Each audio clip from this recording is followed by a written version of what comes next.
first thing I want you to know is that it doesn't matter the equipment that I use here for the videos. You'll see on the left is all the shorts that I made showing the entire process step by step. All of this equipment is beautiful to have. The only thing it allows me to do is make things faster and more precise, but it does not replace the skill of woodworking to make a seamless joint. Now for me here is one side just to show you the difference. So this still has the glue on it. I haven't shaved it down. And on this side you can see the finished result. Now this is the smaller board because the larger one is a lot heavier. I had to do one large laminated board, roughly 50 inches by 30 inches. So that's why you see me cutting the 2x4s in basically thirds. And you want to give yourself a lot of room all the way around the margins. Now there's two reasons for that. Number one, when you're gluing something up, it's going to warp on you, both X, Y, and Z. And because of that, if you're trying to make things perfectly right off the bat when you glue, it's going to move on you, and then you end up with something a little bit of a, little bit short. So throughout this entire process, I'm definitely overbuilding what I'm doing so that it gives me the freedom to, shave everything down to where I need it to be. And that's something you got to keep in mind.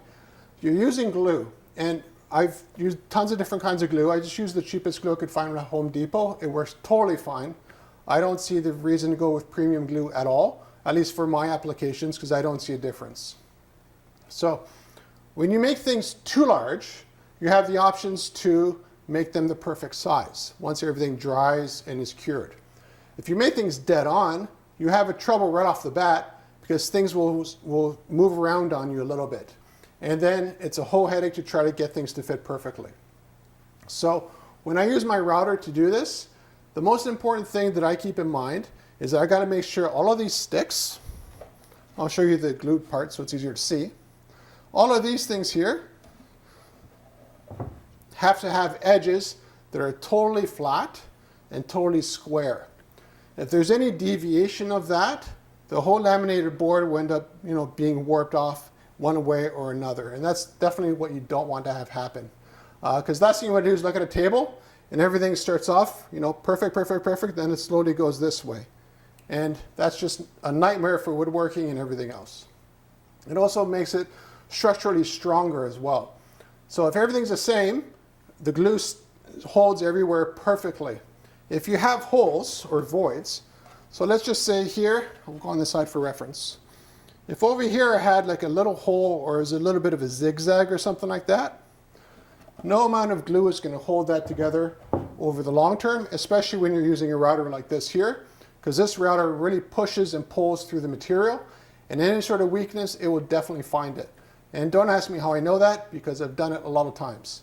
And it doesn't matter if you're using pine, aspen pine, it doesn't matter if you're using oak, doesn't matter if you're using poplar. Machines like this will find the problems in what you're doing really, really quick, and usually that involves something flying right at you. Now, when I was doing this glue up, you want to basically have everything set up ahead of time, because the last thing you want to do is start to do the glue up and then, oh, I need another liter of glue from Home Depot or something like that. So I always have an extra 2 or 3 gallons around the shop, and whenever I slowly put them in to glue the seams, I always put way too much glue. And it doesn't really matter because the glue is so cheap. It's definitely cheaper to use too much glue than it is to have a board that's screwed up and it's just scrap for the fire pit. You wasted time, energy, machine time, like everything. It just is a nightmare. And again, I've learned that by experience. I used to use just the perfect amount of glue, and then I'd clamp it together, and then I'd flatten everything, and then I'd see the voids. One quick way to fix that, add more glue with some sawdust, and you can sort of fill the voids. You can sort of hide it that way a little bit. But then you have another problem when it comes to finishing, because you'll see that the glue has a different consistency and density than the wood around it. So that's why it's very important to have almost perfect seams where you don't see any glue at all. And if you do, it's in the micron level, you don't even notice it. Now, when it comes to doing the finished board, what I definitely do is go roughly 100 thou, and that's the roughing pass. So I don't care if I see marks across it, doesn't matter. What I do is after that, I go half a thou, and half a thou maybe half the speed as well. So I'm just slowly shaving it off. and that removes any machining marks that are caused by the router. But if you're using other equipment to do this, different diameter bits and shaving and spillboard bits, it doesn't really matter. You have a roughing pass and a finishing pass, and the roughing pass you don't really care, but you can't take out chips from your board, so you have to be careful about that. Make sure all your carbides are really, really sharp. If you have any doubt, replace the carbide.